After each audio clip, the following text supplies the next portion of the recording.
오늘 하나님께서 주실 말씀의 본문을 같이 보도록 하겠습니다. 구약성경 창세기 16장 1절에서부터 6절까지 말씀입니다. 창세기 16장 1절에서부터 6절까지 말씀, 저와 여러분이 같이 읽도록 하겠습니다. 아브라함의 아내 사레는 출산치 못하였고 저에게 한 여종이 있으니 애굽 사람이요 이름은 하갈이라.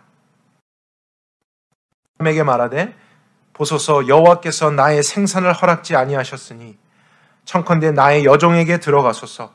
내가 혹 그로 말미암아 자녀를 얻을까 하나이다 하매 아브라함이 사레의 말을 들으니라. 아브라함의 아내 사레가 그 여종 애굽 사람 하갈을 그 남편 아브라함에게 첩으로 준 때는 아브라함이 가나안 땅에 거한 지 10년 후였더라. 이에 아브라함이 하갈에게 들어가니 하갈이 잉태함에 그가 자기의 잉태함을 깨닫고 제 여주인을 멸시한지라.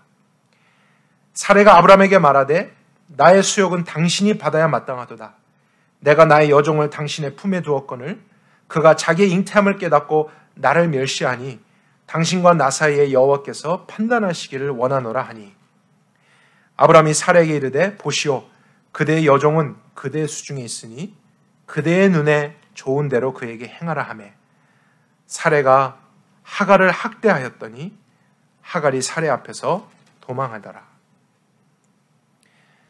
하나님께서 주신 말씀을 위해 기도하겠습니다.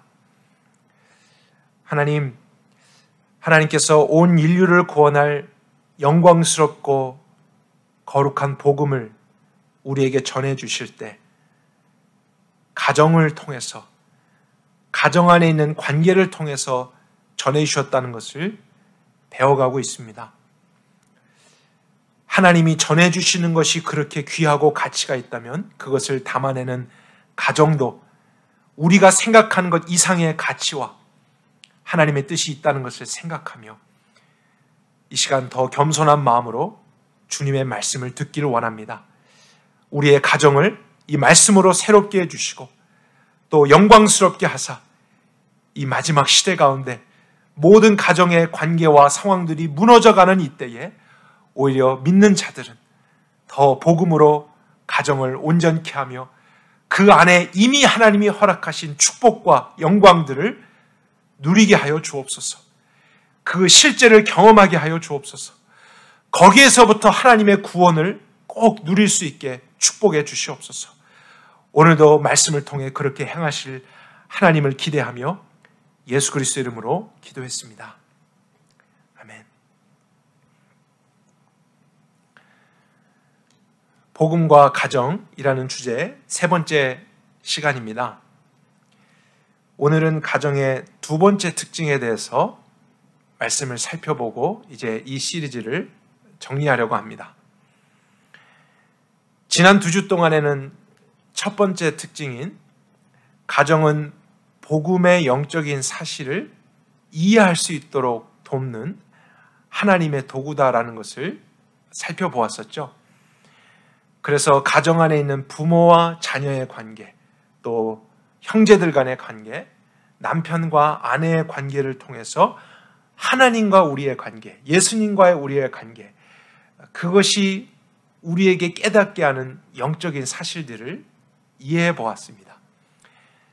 가정이라는 것이 우리에게 없었더라면 보이지 않는 그 영적인 것을 우리 인간의 이성으로는 다 이해하거나 깨닫는 것이 불가능했을 것입니다. 그러나 하나님은 진리라고 하는 것, 영원한 것, 영적이고 거룩한 것을 육체를 입고 있지만 조금이라도 더 이해하고 바르게 알 수 있도록 하기 위해서 이 세상에 가정을 만드셨고 우리에게 가정 안에서 살아가도록 하셨다는 것을 생각하게 되는 것이죠. 가정의 두 번째 특징, 이제 저희가 살펴볼 텐데 그것은 가정은 우리의 믿음의 현 주소를 보여주는 하나님의 도구다라는 것입니다. 그러니까 가정은 복음을 깨닫도록 도와주는 하나님의 도구임과 동시에 또 우리의 믿음을, 현재적인 믿음을 테스트하는 하나님의 도구이기도 하다는 것, 이것을 저희들이 말씀을 통해 더 분명하게 이해하길 원해요. 누구나 예외 없이 가정은 자기 자신의 가장 자연스러운 모습, 내추럴한 모습을 나타내는 곳입니다.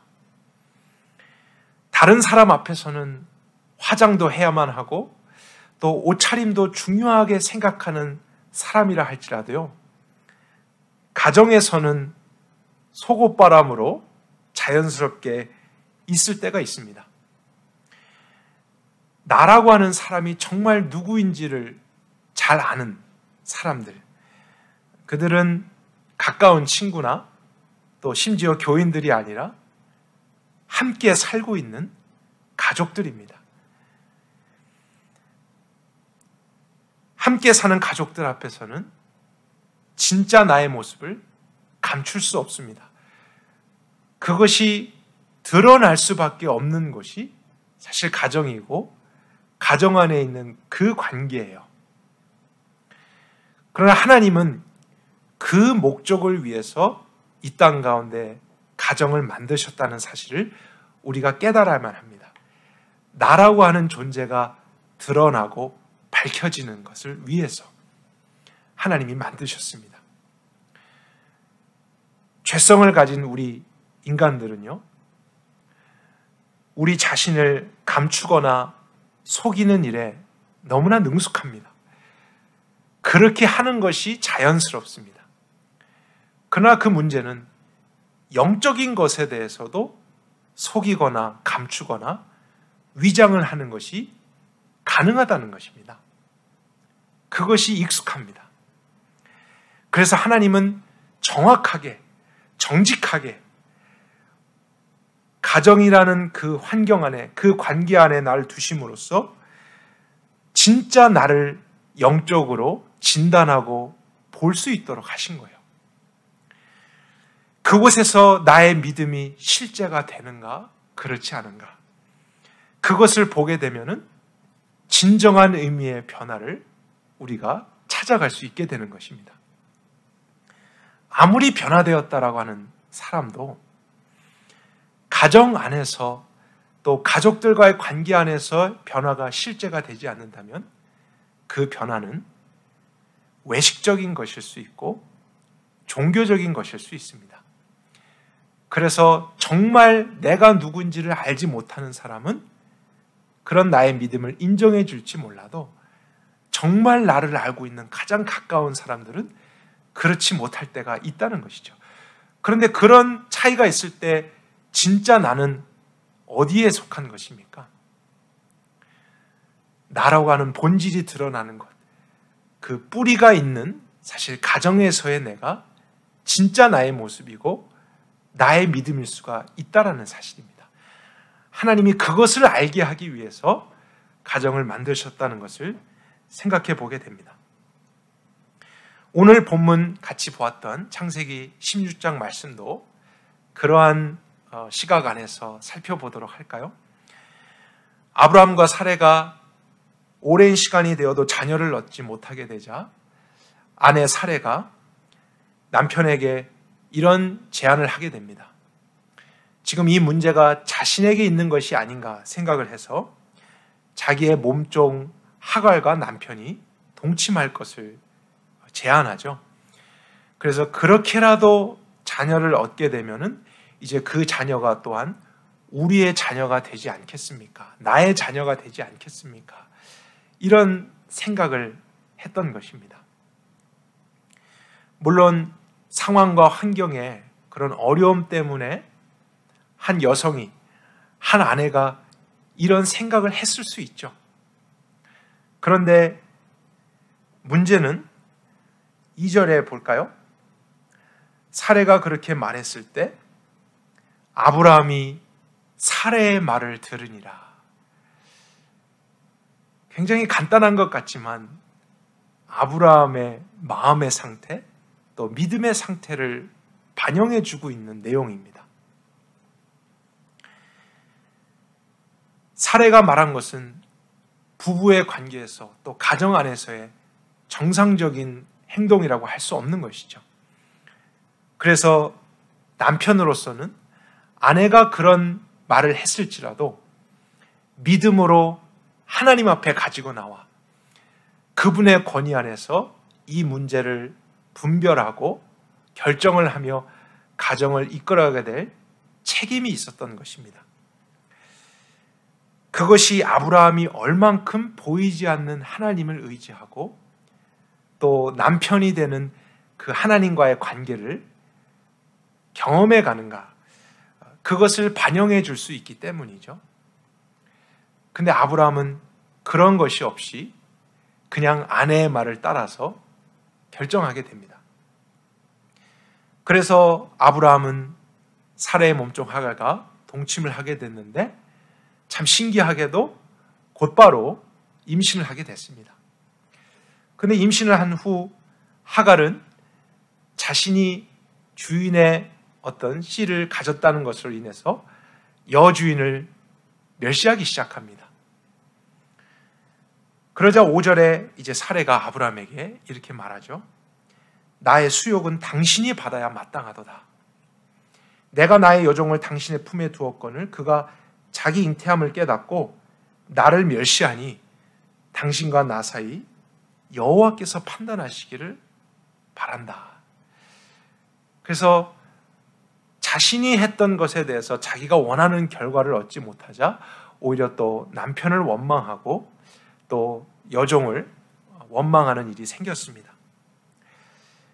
그러나 이때에도 아브라함이 그 믿음으로써 문제 가운데 대응을 했었더라면 하나님을 찾고 하나님의 아버지 되심과 남편 되심 아래 의지하고 맡기는 일이 있었어야겠죠.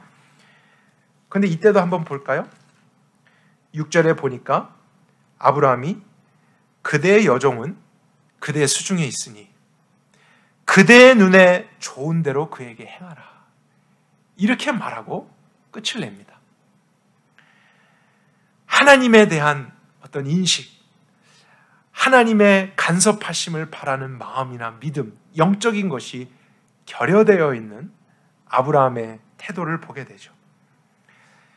그러니까 이 사건은 사례뿐만 아니라 아브라함의 믿음이 아직 불안정한 상태에 있다는 것을 보여주는 것입니다. 그것이 남편과 아내의 관계 속에서 드러나는 거예요. 그런데 이제 17장에 가보게 되면은 아브라함이 엘샤다이 하나님을 새롭게 만나게 됩니다. 그분의 새 이름을 경험하게 되죠. 정말로 하나님의 하나님 되심, 말씀하신 것에 있어서는 어떠한 상황과 환경에서도 이루실 능력이 있는 전능자를 만나게 되죠. 그분의 약속의 말씀을 다시 듣게 됩니다. 그리고 그분이 아브라함이라는 새로운 이름을 주시고 또 그에게 할례를 명령하시죠. 할례라는 것은 끊어내다, 그런 의미를 가지고 있습니다. 그래서 그는 몸의 할례를 받으면서 사실 영적으로 생각할 수밖에 없는 거예요. 내가 나 자신에 대해서는 이제 죽은 자요, 끊어진 자요. 앞으로는 이 엘샤다이 하나님, 또 그분의 능력과 은혜만을 의지하며 살아가는 삶이 되리라. 어떻게 보면 아브라함의 믿음이 하나님 안에서 다시 한번 정리되는 경험이었습니다. 그리고 나서 21장에 가게 되면은 하나님의 은혜로 아브라함과 사라가 정말 이 부부의 관계를 통해 자녀를 얻게 되었죠. 아들을 얻게 됐습니다. 그런데 문제가 또 생기게 됐어요. 하갈이 낳았던 아들 이스마엘이 이삭을 희롱하기 시작합니다. 그래서 가정 안에 또 갈등이 불거졌어요. 그러자 사라는 또 아브라함에게 원망하며 이렇게 말을 했습니다. 이 여종과 그 아들을 내어 쫓으라. 이 종의 아들은 내 아들 이삭과 함께 기업을 얻지 못하리라. 그래서 사라가 자기의 생각대로 어떤 상황에서 말을 건넸을 때 이전에 17장 이전의 아브라함 같으면은 이 사라의 말만 듣고 당신의 눈에 보기에 좋은 대로 또 당신이 원하는 대로 그렇게 합시다 이렇게 반응했었을 수도 있었을 것입니다.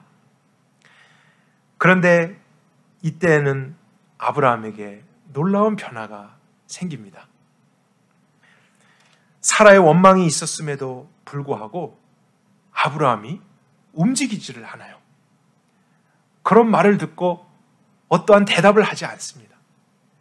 그리고 무언가를 진득하게 기다리면서 고통스러워합니다. 아브라함이 도대체 무엇을 기다리고 있는가? 문맥을 통해서 보게 되면 그가 기다린 것은 바로 하나님의 움직임이었어요. 하나님이 이 상황 가운데 뭐라고 하실까?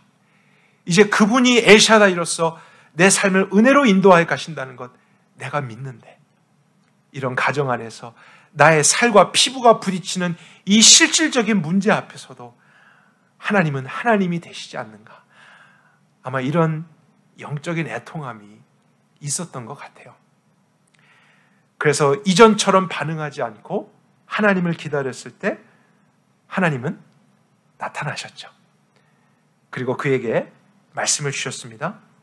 근심하지 말고 사라가 내게 이른 말을 다 들으라. 이삭에게서 나는 자라야 넷이라 칭할 것임이니라. 그래서 아브라함이 하나님을 믿고 의지했다는 증거가 가정에서 나타났던 것입니다. 가정의 관계 속에서 그것이 증거로서 보여지게 됐어요. 남편과 아내의 관계 속에서 이제 누구도 아브라함의 변화를 의심할 수 없게 된 것입니다. 이런 가정 안에서 나의 본질이 깊이 드러나는 곳에서부터 이 정도의 변화가 시작되었다면요, 다른 곳에서의 변화, 다른 관계에서의 변화, 그것은 자연스럽게 순차적으로 이루어질 것입니다. 하나님은 우리를 바꾸십니다. 복음은 우리를 바꾸게 되어 있습니다. 근데 우리의 겉모습만, 표면적으로 드러나는 것만 바꾸는 것이 아니라요, 본질에서부터 새 사람이 되게 하는 변화가 있습니다. 그렇기 때문에 복음은 가정 안에서의 나를 바꾸는 것입니다. 가정이라는 곳에 내 인생의 뿌리가 내려서 시작되고 자라오며 인생을 마치게 되는 일이 있기 때문에 가정 안에서의 나를 가장 잘 아는 사람들로부터의 그 변화와 믿음, 이것은 정말 꾸며낼 수 있는 것이 아니라 진짜로서 열매를 맺게 되는 것입니다. 물론 나의 변화를 의심하는 가족들도 있을 수 있습니다. 왜냐하면 오랜 시간 동안 함께 살아왔었기 때문에 웬만해서는 믿어주지 않는 것이죠. 하지만 내가 그럼에도 불구하고 하나님과의 바른 관계 속에서 진실하게 살아가게 되면 나와 함께 매일 살게 되는 가족들은 나의 변화와 그 믿음을 인정할 수밖에 없게 됩니다. 나의 변화를 가장 의심할 수 있는 사람들이 가족들이지만 또한 반면에 나의 변화를 가장 확신할 수 있는 사람들도 가족일 수 있는 것이죠.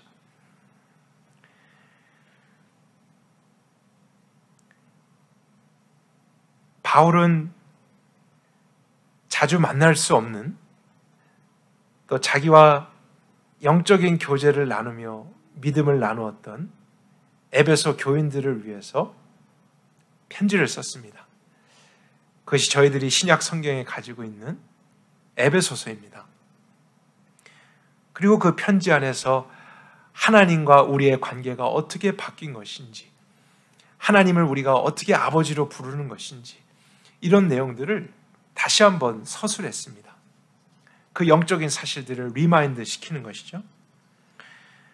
그리고 나서 편지의 후반부에 몇 가지 명령을 덧붙입니다.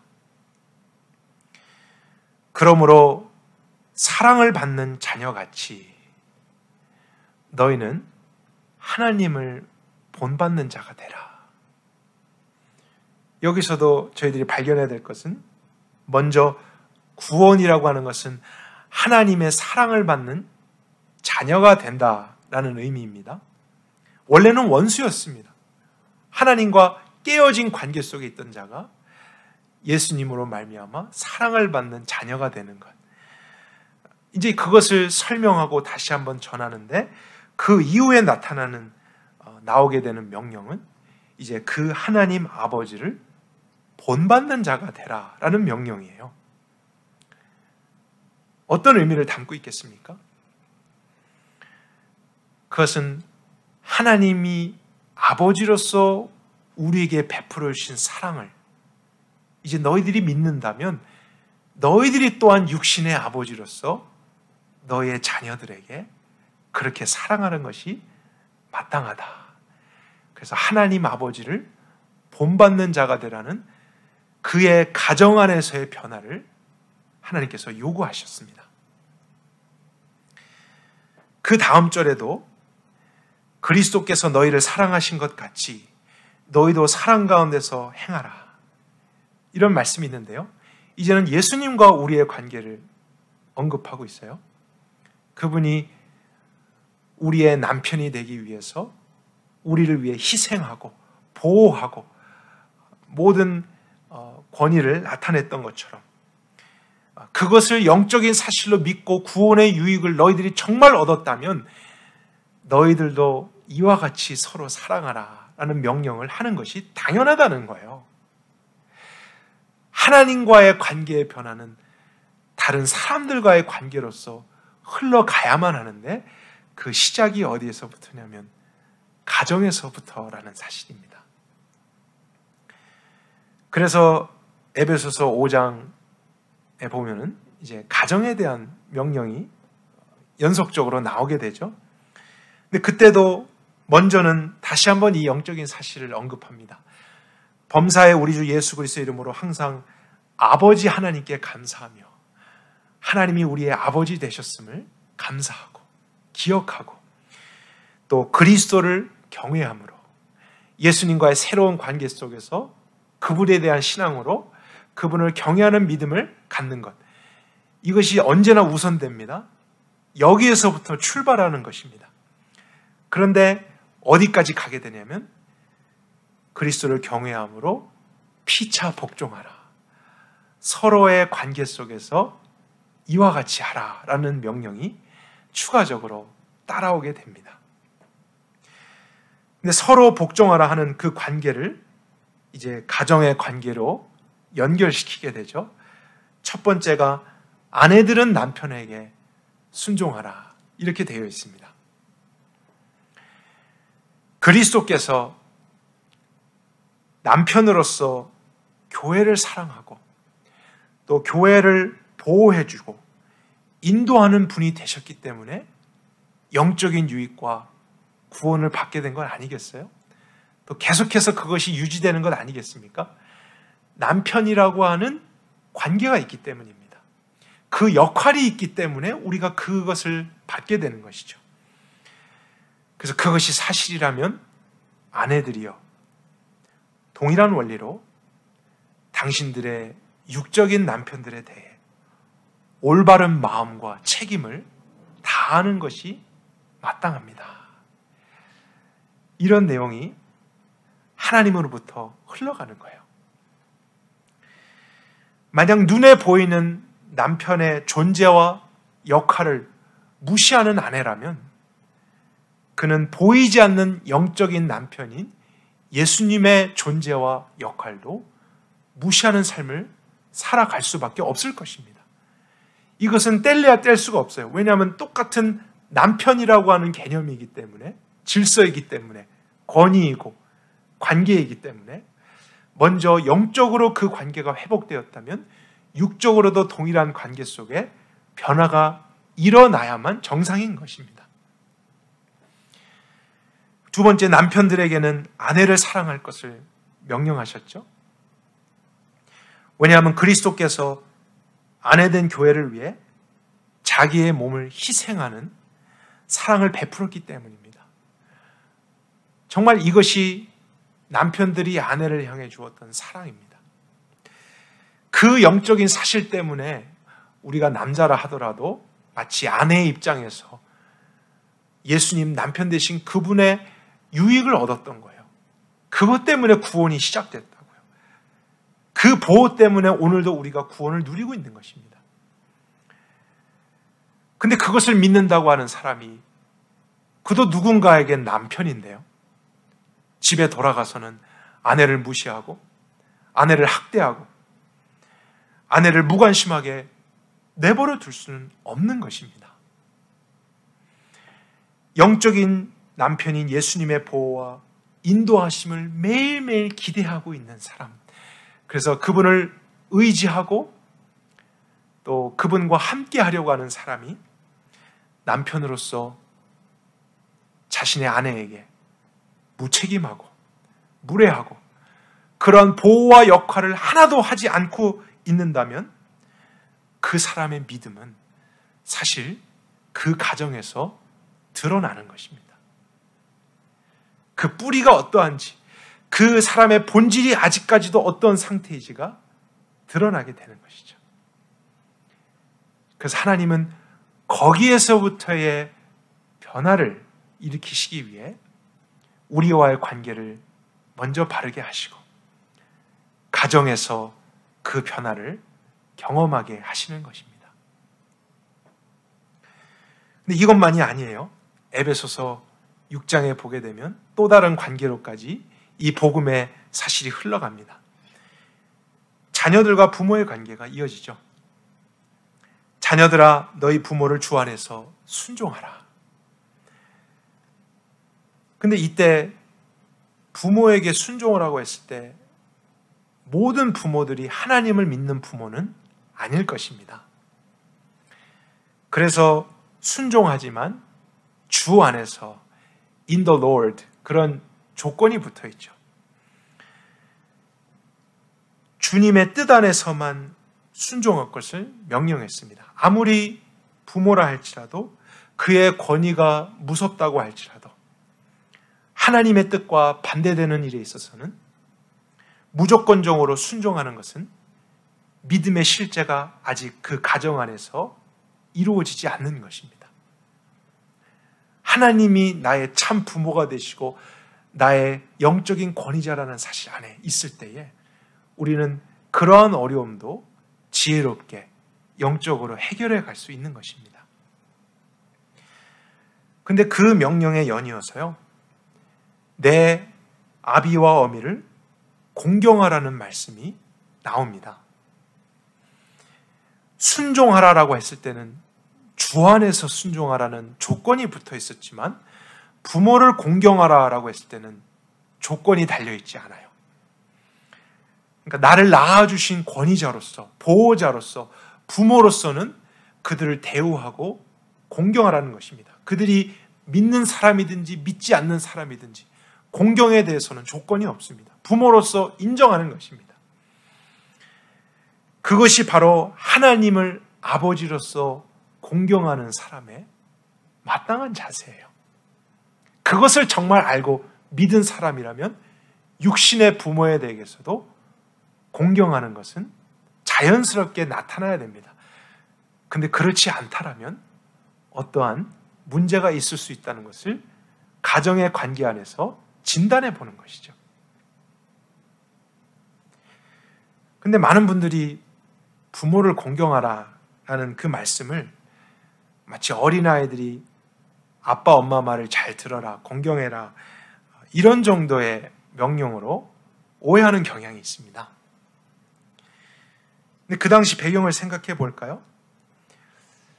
사도 바울이 인용했던 내 부모를 공경하라 이 말씀은 모세가 하나님께 받은 10계명의 내용을 이제 인용한 것이죠. 근데 모세가 10가지의 계명을 받아가지고 와서 그것을 백성들에게 전하게 됐을 때 내 부모를 공경하라 하는 이 율법을 받은 대상은 대부분이 어린 아이들이 아닙니다. 그들은 장년들이었어요. 즉 연세가 있는 부모를 둔 장년들에게 내 부모를 공경하라, honor your father and mother, 이런 명령을 주었던 것을 우리가 반드시 생각해야 됩니다. 아이들은요,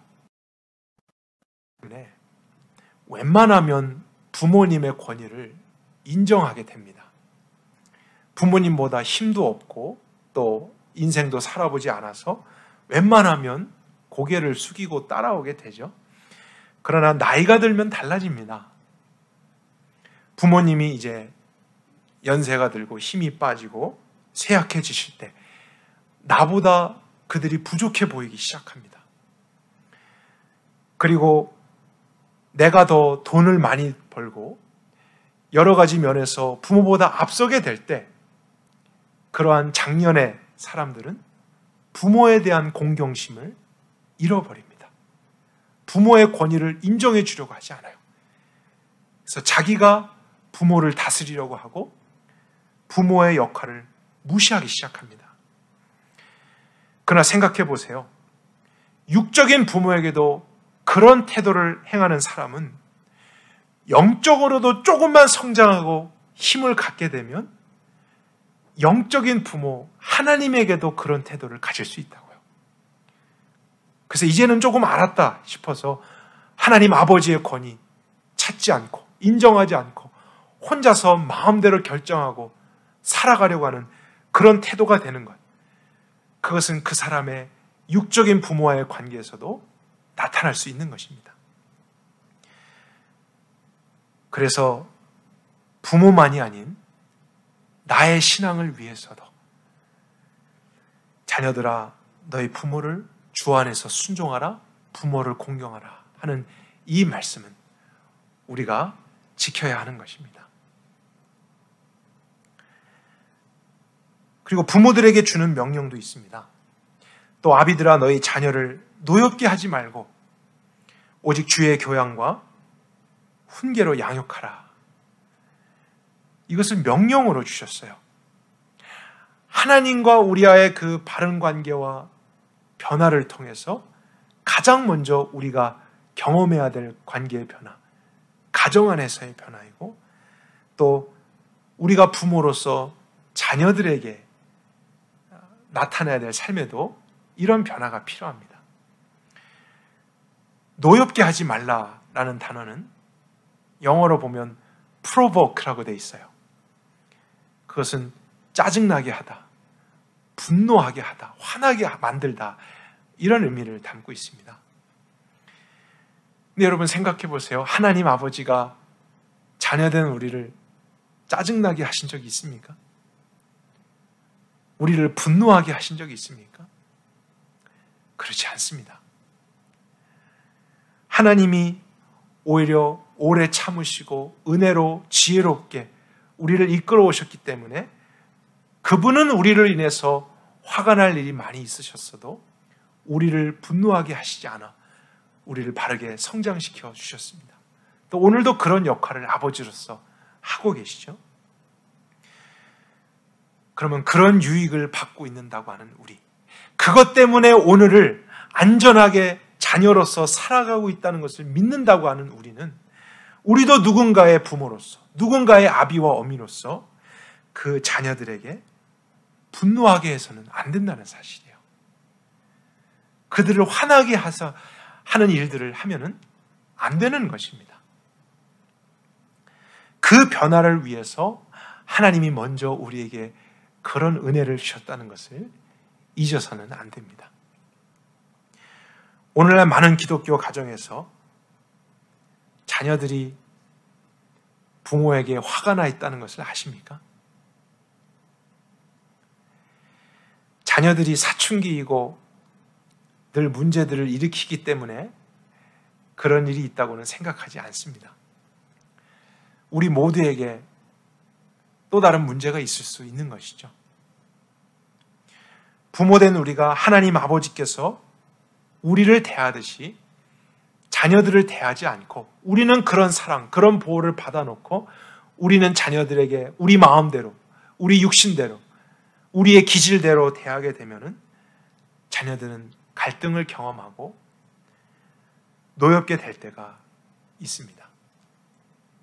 특별히 믿는 자들의 가정에서 그것이 심해지는 까닭은 자녀들은 우리가 교회에 다니는 것을 알기 때문이죠. 우리가 교회에 와서 봉사도 하고 대표로 기도도 하잖아요. 그리고 교인들과 가정 안에서 아무 일 없었다는 듯이 은혜로운 말들 나누고 믿음의 고백들을 합니다. 여러분, 자녀들은 그것을 다 보고 있다고요. 그런데 집에 와서는 그런 모습을 전혀 부모에게서 보지 못하고 오히려 세상과 세상에 있는 것들을 열심히 추구하고 있는 부모의 모습을 볼 때 자녀들은 혼돈하기 시작합니다. 교회에서는 믿음과 사랑과 은혜라는 단어를 그렇게 많이 사용하면서 집에 와서 자녀들에게는 믿음과 사랑과 은혜로 양육하기보다, 그것을 나타내려고 하기보다는 권위주의로, 체벌로, 강압적으로 소리를 지르고 화를 내므로써 우리가 그들을 꺾고 오히려 그들을 분노하게 되는 일이 있는 것. 사실 바로 그런 모습이 우리의 믿음의 현 주소를 반영하고 있다는 것을 깨달아야 합니다. 아빠가 하나님 말씀을 전하고요, 믿음으로 사는 삶을 설교하고 있는데 자리에 앉아서 그 말씀을 듣고 있는 자녀들은 아버지가 먼저 그렇게 사셔야 됩니다, 이런 생각을 할 수 있는 것이 오늘날 우리의 현실이라는 것입니다. 우리의 믿음은 어디에서 나타나는 것일까요? 우리의 삶의 현장, 나라고 하는 존재가 숨김없이 나타날 수 있는 바로 그곳, 하나님께서 의도적으로 만든 가장 가까운 관계, 그 안에서 우리가 무엇을 믿고 어떠한 변화를 경험하며 살아가는지 나타나게 되는 것입니다. 그래서 변화는 거기에서부터 출발해야 하는 것입니다. 가정의 관계에서부터의 출발입니다. 하늘 아버지께서 너희를 향해 자비하신 것처럼 너희도 자비를 베푸는 아버지들이 되어라. 이것이 하나님의 뜻입니다. 하늘에 계신 아버지께서 너희를 용서하신 것처럼 형제된 너희도 서로를 용서하라. 우리 사람들끼리는 서로 그것을 기대할 수 없기 때문에 하나님이 먼저 그 역할을 하시고 그 모든 무너진 것을 회복시키시고 이제 그 사랑과 은혜로서 우리의 깨어진 것을 회복해 가시는 것입니다. 가정 안에서 그것이 회복될 때 우리는 진정한 의미의 삶을 살아갈 수 있습니다. 진정한 행복을 거기에서 느끼게 되는 거예요. 진정한 성공, 여러분 세상에 있는 대단한 것을 얻고 높아져서 우리가 경험하는 거 아니에요. 나라고 하는 인간이 발을 디디며 숨을 쉬며 살아가는 가장 근본이 되는 곳에서 성공하는 것, 인정되는 것, 그것이 성경적인 의미의 성공이 되는 것입니다. 가정은 이렇게 우리의 믿음을 이해할 수 있도록 도와주고 격려하는 도구가 되죠. 그리고 때로는 우리의 믿음 없음을 드러내고 점검하게 하는 도구도 됩니다. 하나님은 가정이라는 도구를 통해 한 사람을, 한 죄인을 하나님의 자녀로서 태어나고 이제 거룩하게 살아가도록 성장케 하며 이 세상에 꼭 필요한 부모로서, 자녀로서, 형제로서 살아가게 하십니다. 우리가 복음을 소중하게 여기는 것처럼 이 복음의 의미들을 담아내고 있는 가정, 더 소중하게 여길 수 있길 바랍니다. 더 사랑할 수 있길 바랍니다. 오늘도 예배를 통해서 은혜를 주신 목적, 바로 우리 가정에서의 변화와 믿음의 실제 위함임을 우리가 깨닫고 그것을 추구하며 오늘도 그렇게 하나님의 역사를 나타낼 수 있기를 원합니다. 함께 기도하겠습니다. 하늘에 계신 우리 아버지, 하나님께서 우리의 참 아버지가 되셔서 우리의 모든 부서짐과 상처와 아픔과 두려움을 이기게 하시고 그리고 이 땅 가운데서 살아가게 하시니 감사합니다. 우리가 정말 그것을 믿게 되었을 때 이제 우리는 우리의 삶의 본질이 담겨진 이 육신의 가정에서부터 변화가 이루어지며 거기에서부터 새로움과 기쁨과 만족을 경험하게 된다는 것, 우리의 믿음의 현 주소가 된다는 것, 주님이 이 가정을 만드신 목적이라는 것을 깨닫게 됩니다. 오늘날도 많은 그리스도인들의 가정이 서로 갈등 속에 아파하며 깨어지고 불안해하고 있다라는 소식을 듣습니다. 하나님, 이것은 정말 옳은 것이 아니죠. 정상이 아니죠. 하나님이 우리를 이루신 구원은 바로 그런 문제로부터 벗어나기 위한 구원인데 그 구원을 노래하고 찬양하고 입술로 고백하고 하면서도 정작 우리의 가정과 우리의 관계 속에서 그것을 경험하지 못한다면 하나님, 무슨 소용이 있겠습니까? 오늘도 하나님의 아버지 되심과 그리스도의 남편 되신 관계 속에 우리가 더 깊이 들어감으로써 남편 된 우리, 아내 된 우리, 부모 된 우리, 자녀 된 우리의 모든 관계가 올바르게 세워지고 정리될 수 있기를 원합니다. 하나님, 구원해 주시옵소서. 또 그것을 추구하며 나아가게 해 주십시오. 그래서 그 가정들이 함께 모인 이 교회 공동체도 이제는 더 건강해지며 이 세상에 있는 많은 깨어지고 아픔 가운데 있는 가정에게 그리스도의 복음과 하나님 아버지 되심의 그 기쁜 소식을 우리의 생명으로, 우리의 삶으로까지 증거할 수 있는 저희 모두가 되게 하여 주옵소서. 하나님께 감사와 존귀와 찬송을 드리며 예수 그리스도의 이름으로 기도했습니다. 아멘. 우리 함께 자리에서 몇 가지 제목을 가지고 기도한 후에 자유롭게 마치도록 하겠습니다. 먼저는 말씀을 생각해서 우리 기도했으면 좋겠어요. 가장 먼저는 우리 가정 안에서의 어떤 변화나 관계의 회복을 위한 기도가 아니라 우선되는 것은 하나님과의 그 관계를 더 깊이 이해하고 믿게 되는 거예요.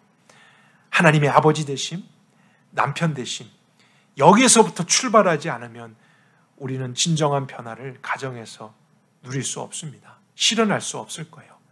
그래서 오늘도 듣게 되었지만 이 관계, 영적인 관계 더 깊이 이해하고 믿을 수 있도록 우리 자신의 믿음을 위해 기도하고요.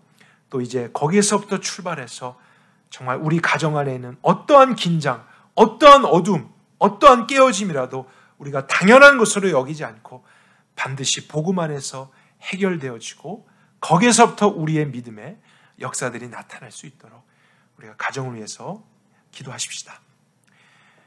그리고 여러분께 한 가지 특별한 기도 요청을 드릴 것이 있습니다. 저희 공동체 안에서도 또 건강이 부족하시고 서로를 위해 기도할 필요가 있지만 오윤희 목사님이라고 하는 알칸서 생수교회를 담임하시는 제 동기 목사님이 계십니다.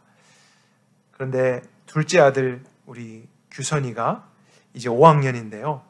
며칠 전에 희귀성으로 분별되는 재생불량성 빈혈이라는 것에 이제 확정이 돼서 지금 생명의 위협을 경험하고 있습니다. 모든 면역력이 다 무너지고 골수 이식을 하지 않으면 생명을 정상적으로 살아갈 수 없는 그런 어려움을 가정이 당하게 되었습니다. 여러 가지로 힘든 시기에 또 이 특별한 문제로 인해서 더 마음의 고통이 있고 또 그 공동체 안에 그 목사님의 문제로 인해서 함께 기도하고 있는데요. 저희들도 하나님이 알게 하셨으니까 이 시간 같이 생각해서 기도하기를 원하고 하나님의 아버지 되심과 그분의 보호와 그분의 역사가 우리 오 목사님 가정 위에 또 규선이 위에 함께 임할 수 있도록 우리가 같이 한번 기도하시고 예배를 마쳤으면 좋겠습니다. 우리의 믿음과 또 우리 가정을 위해 또 이 특별한 제목 위에서 함께 기도하시고 자유롭게 마치도록 하겠습니다. 함께 기도하십시다.